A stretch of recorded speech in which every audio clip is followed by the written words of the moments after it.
Welcome to Heartspeak Podcast, episode 155, Dynamic Balance. Well, hello there, wherever you are in the world, you are welcome. Thank you for inviting me into your homes, into your lives. And I wonder what your week's been like. You know, I do sometimes wonder whether there are airwaves or frequencies that disturb us. And I very much was aware last week of dreams that were quite disturbing, or periods of time where I couldn't remember names. I know that could be my age, but it's not common for me to go into that phase of not remembering. And I really had to work hard to connect to what I wanted to say, the name I wanted to give. And then it all came back again. Have you ever been in that space? And I know that much is happening. This is a very dynamic time, but not always an easy time. I think we're all aware of that. There are several of the planets in retrograde at the moment. They're all going backwards. And when planets go backwards in our minds or in our way we see them, it's like we're being taken deeper and deeper into ourselves. And several of the planets are turning again mid-October. So be aware of how dynamic this will be, because as the planets come to slow down and almost what we perceive to be come to a standstill, then they move forward again, we feel the intensity of their energy very much. And this includes Jupiter, which we're going to speak about, Saturn, Mercury will be going retrograde. I'm thinking other planets. I know that Uranus and Neptune will not go direct until the end of the year and into January. Pluto will go direct as well. So these planets, when they're moving into this stationary position before turning direct, will really hone in on whatever energy they're holding. And so be prepared for this. There's going to be an intensification of the energy. It's not necessarily going to be outward. It's going to be, as I was feeling in my dreams, in my mind, in my awareness. I had to really keep myself rooted, grounded, and not watch anything that was not pleasant and uplifting before I went to bed. And we have two big events coming up. We have the full moon on the 21st, and we also have the equinox on the 22nd of September. And these two great movements are really helping us to understand the paradigm shift that's taking place on this planet within humanity. So we're going to look at that full moon in Pisces.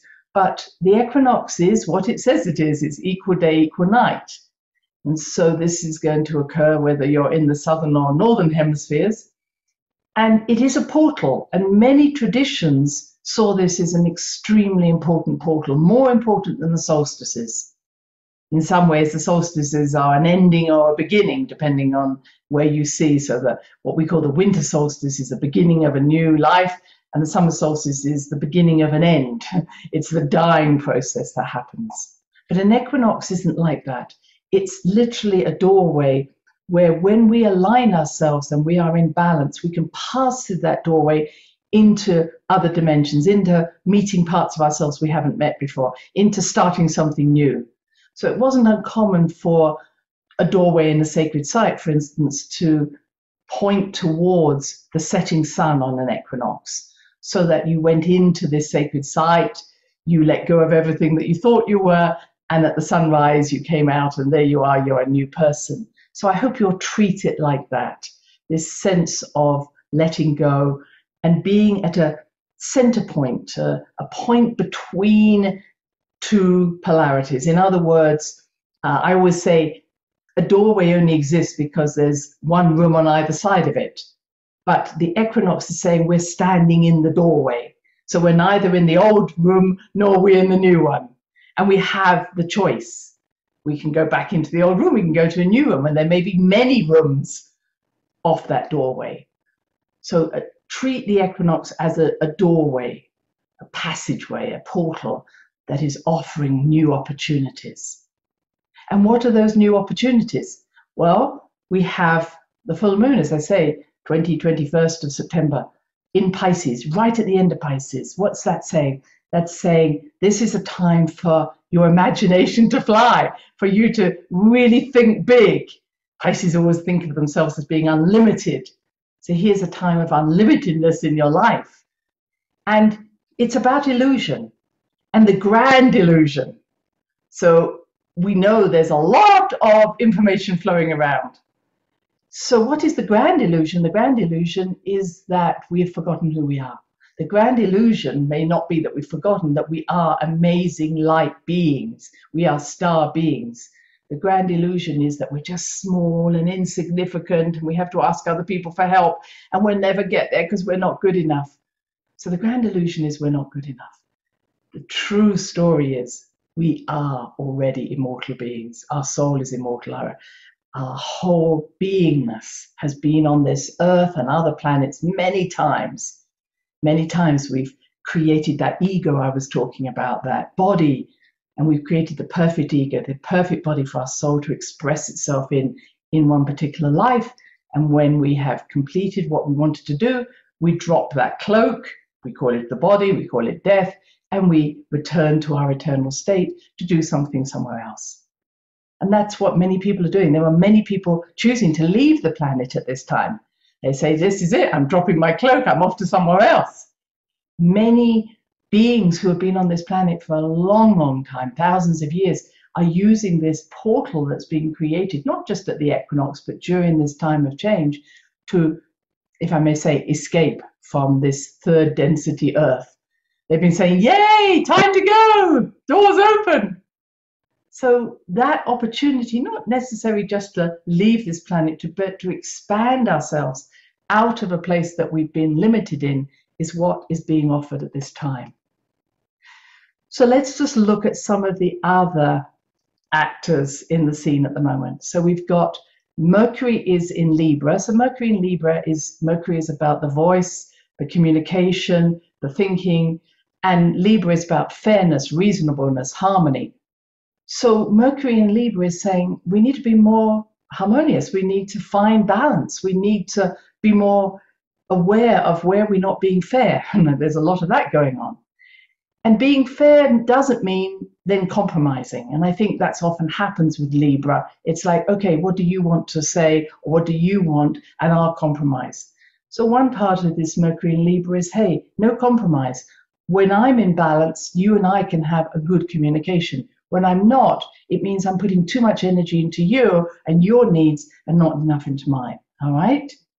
And Mercury will go retrograde in Libra for quite a period of time, so we've got more of this energy around in October. And then it's trining Jupiter in Aquarius. And Jupiter in Aquarius, as I've talked about, is building new communities, more self-consciousness, people becoming awake, becoming more accountable, willing to speak up, and we're seeing so much of that. And they're communicating about how do we be fair to everybody. But Jupiter is also retrograde, and when something's retrograde, it doesn't always express itself in the outer world. It sometimes can be our own inner world. So Jupiter trining Mercury is really saying, where am I not being fair to myself? Where am I not expanding my awareness? Where am I holding myself back? Where have I got some ideas I want to share and I'm not sharing them?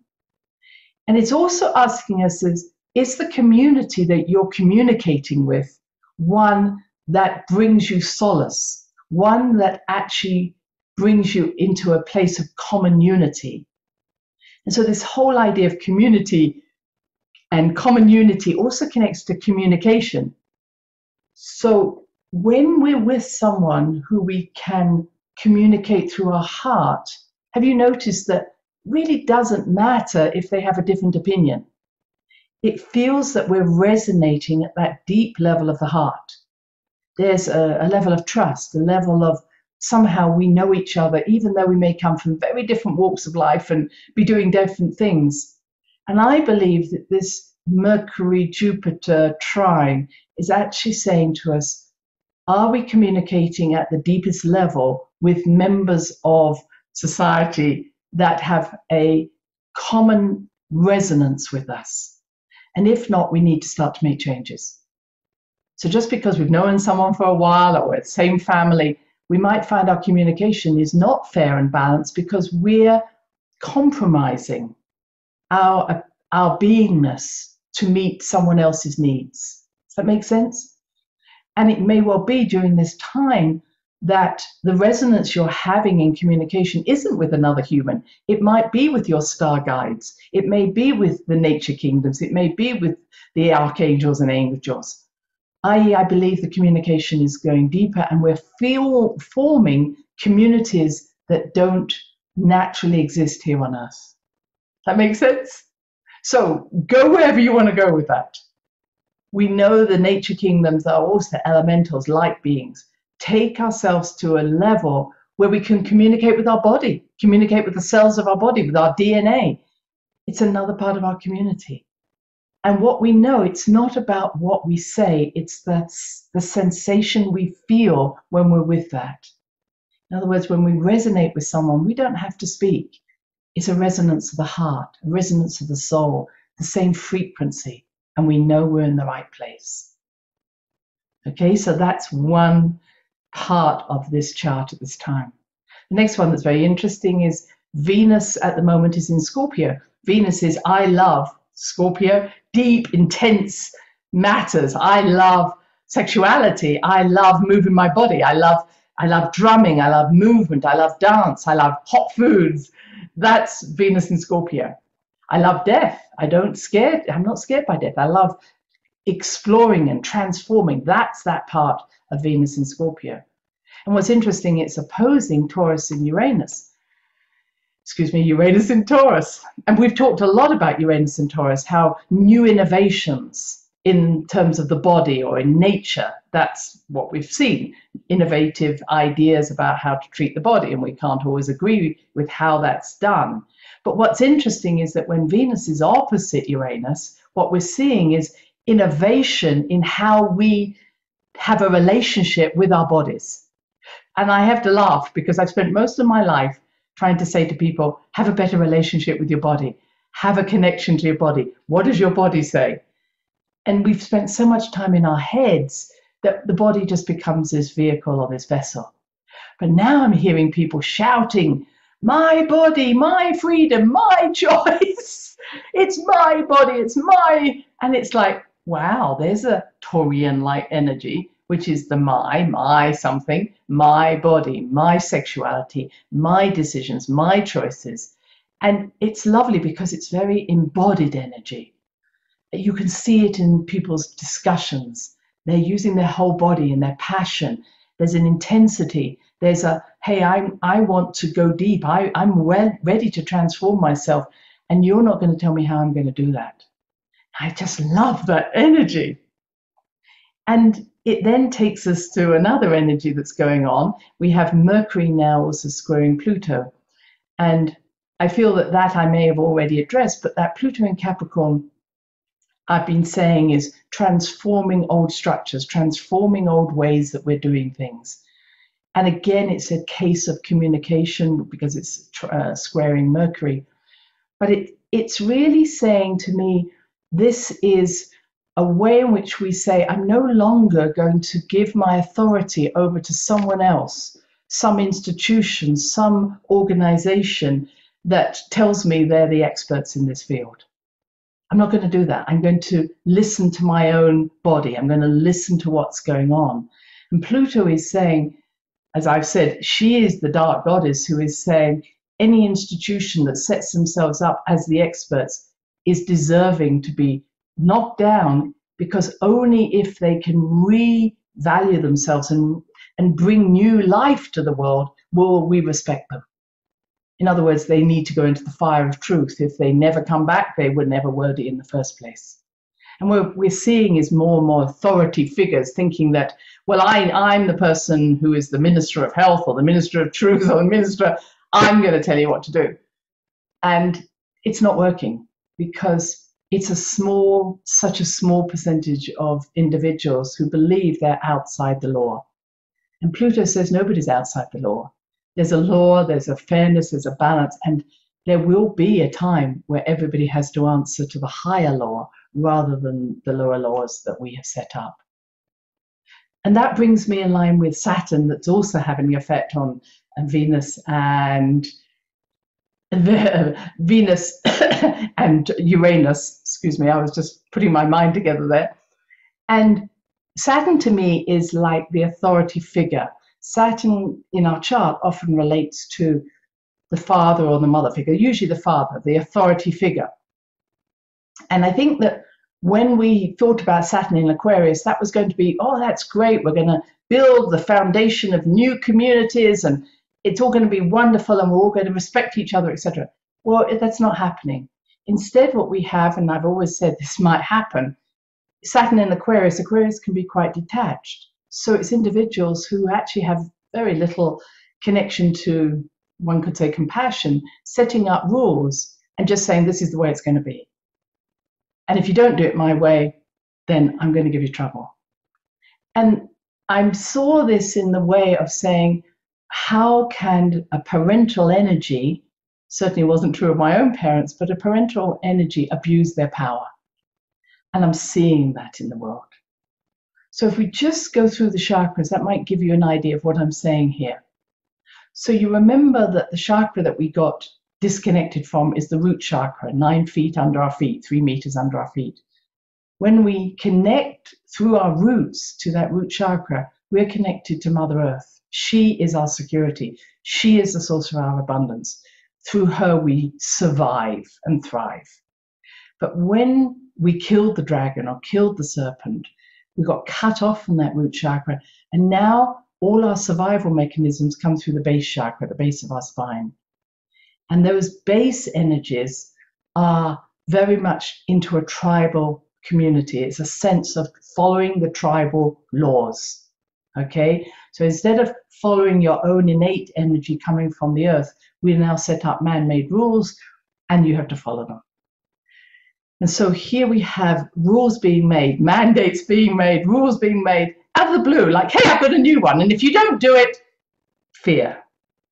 You're going to get sick, you'll die, you'll be abandoned, you'll be taken away from the food, you won't be able to do what you want. All our survival needs are being threatened at the moment by a man-made rule.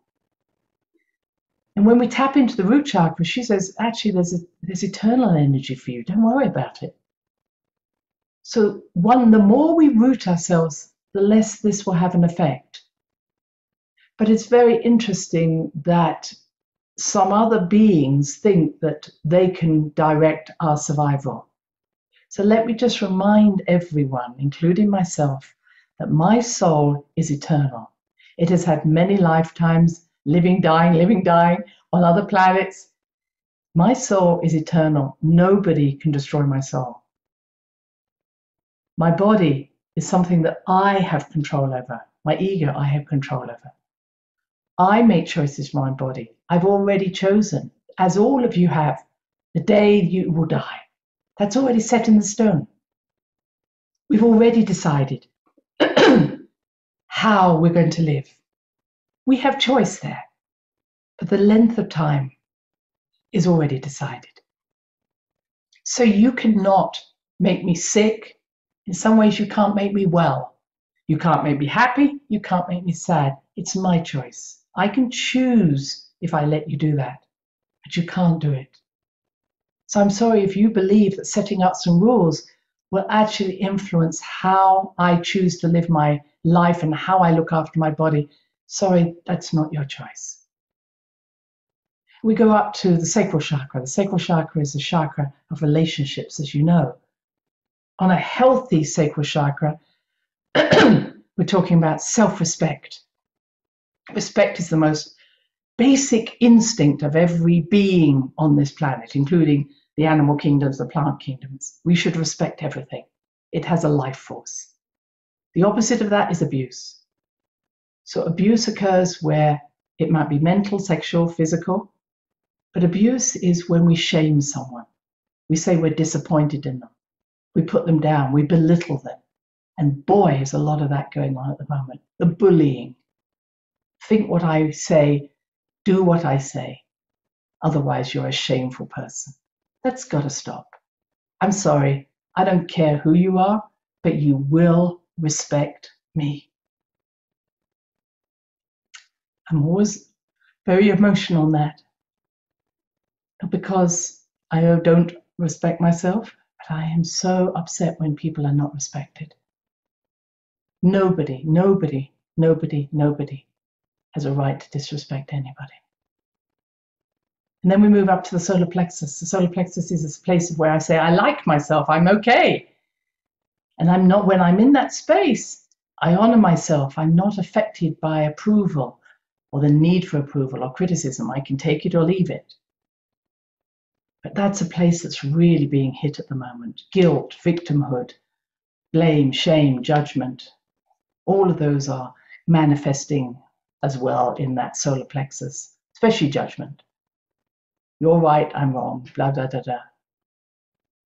This has to stop. This is the place of our ego.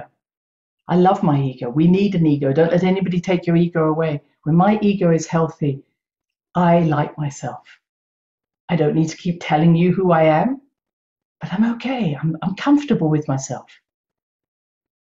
And I was impressed recently where someone kept saying to me, are you angry with me? Have I made you angry? Have I hurt you? Have I hurt your feelings? And I was so interested because it was like they were really saying, I'm that powerful that I can hurt you. I can hurt your feelings. I can make you angry. And I'm sorry, you're not that powerful. Because the solar plexus is the place of power games. How can I make you feel a way that will belittle you? Didn't work on me. We move up into the heart. We move up to the heart chakra, this chakra where we find that balance, where we find that deep, loving connection to our soul, to our higher self. And we know that when we're in that place, it doesn't mean, oh, I love everybody, but we're not affected by these third density energies, second density energies that seem to want to play around in the darkness of the oceans, the bottom feeders, as I call them. And then the throat chakra. Throat chakra can get into troubles when we get too lost in ideas, but it's very much about the will. And the will isn't about my ego's will. It's about, can my throat chakra express my higher self? Can it express the fullness of who I am? Third eye is where we find, again, this wonderful balance, where we are no longer caught up in the trivial, if I may say. We can see everything that we are. We've brought it all into balance, and there it is in the third eye. The crown chakra connects us to this higher self. When the higher self, the silver thread, is connected to the gold thread in the heart, the alchemy happens. We are these light beings. So I see a huge change happening where we are no longer willing to give away authority.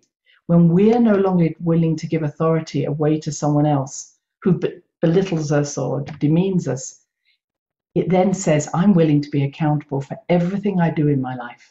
And accountability means I'll make mistakes. I'll take whatever, one could say, punishment I need to. I will change. But no one else is going to rule how I live my life. And that's the place, true place of Saturn in Aquarius and Jupiter in Aquarius. I'm willing to be my own authority and all that it comes with that. And the last energy that I wanted to speak about was Eris. And Eris has come into astrology quite strongly. It's one of the dwarf planets. And I studied Eris, as I often do, study something at quite a depth, because I wanted to understand her true role in our lives. You know, I remember where Chiron, the wounded healer, came into astrology back in, I think, 1977. And it was always said that a planet comes into astrology when we need that planet. So 1977, there was a sense of we need to start to heal ourselves or heal the collective consciousness, whatever it is. So there was a great healing going on, and it continues it now. So I look back to think where Eris, E-R-I-S, when was she discovered? She was discovered in 2005. And then she was named in 2006. So I thought, what is it that Eris is bringing to us that happened around 2005? And Eris is seen as the goddess of discord.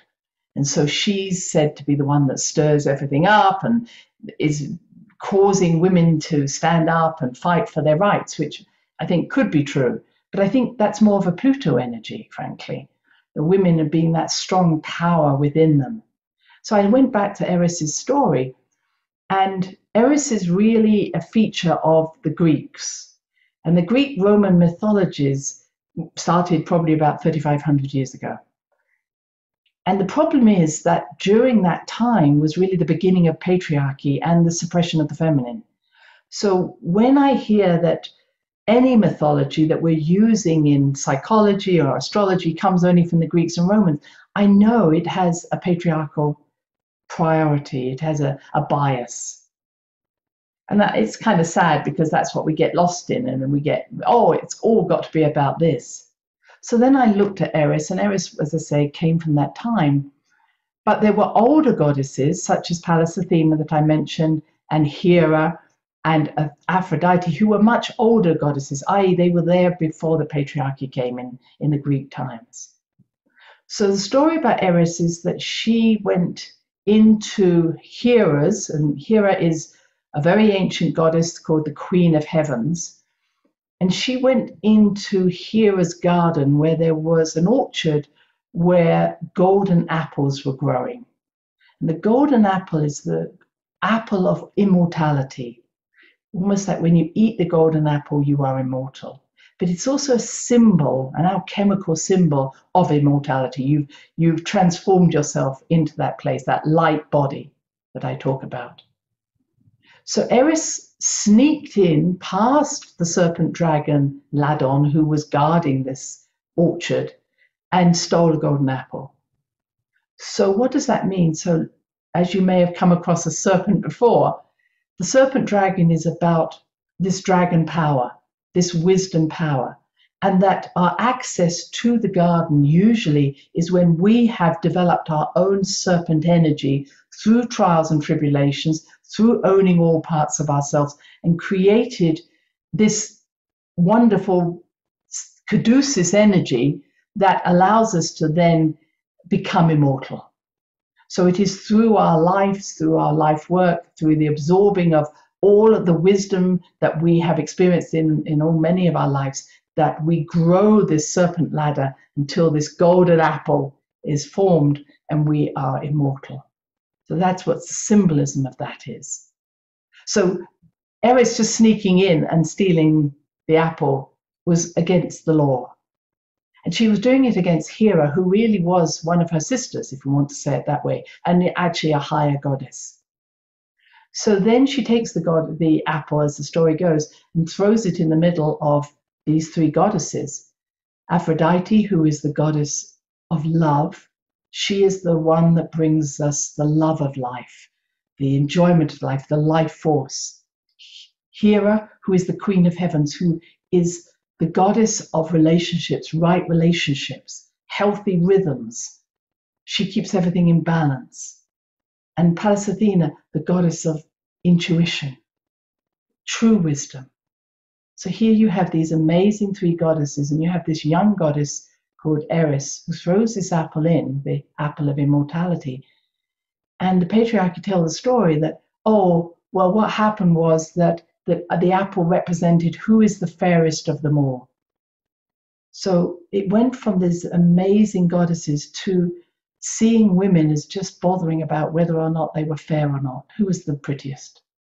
And so it says these three squabbled amongst themselves, which was really how the patriarchy saw women. Just at that level of bitchiness, fighting each other.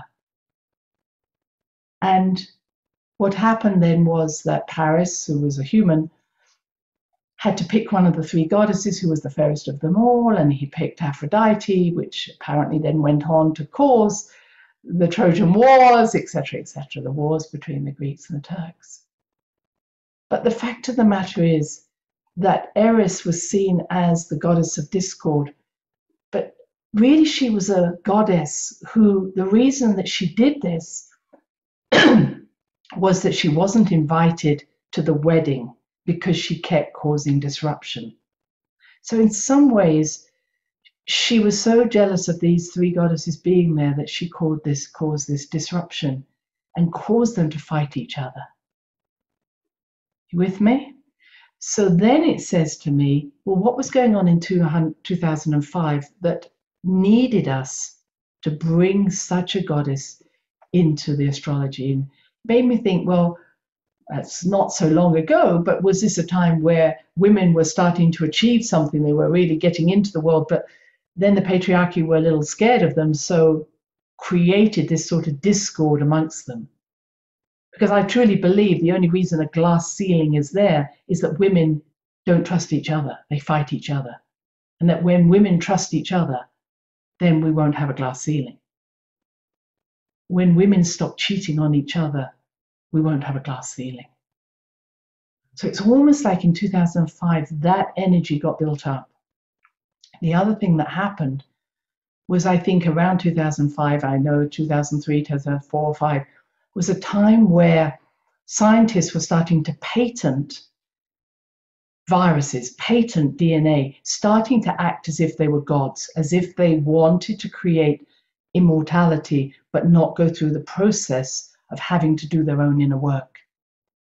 And I believe that was a time where, by defleeting and suppressing the feminine energy that is powerful, rhythm, love, intuition, creation, essential qualities within men and women for the humanity, for the organic growth of humanity, it felt as if the patriarchy were trying to steal the apple of immortality and get there by subversive ways, creating inorganic light bodies, beings that couldn't be destroyed. But what will happen is they have no life force in them, because it's only through our trials and tribulations that we actually build the strong core of this serpent energy I'm talking about, that eventually allows us to know and to reconnect to the immortality that lives within us now. You don't have to go through trials and tribulations to get there. You're already eternal. But part of our journey now is to reconnect to that, to build that serpent ladder and reconnect and say, I will never be separated again from who I am. So I hope that gives you some guidance of where we're going.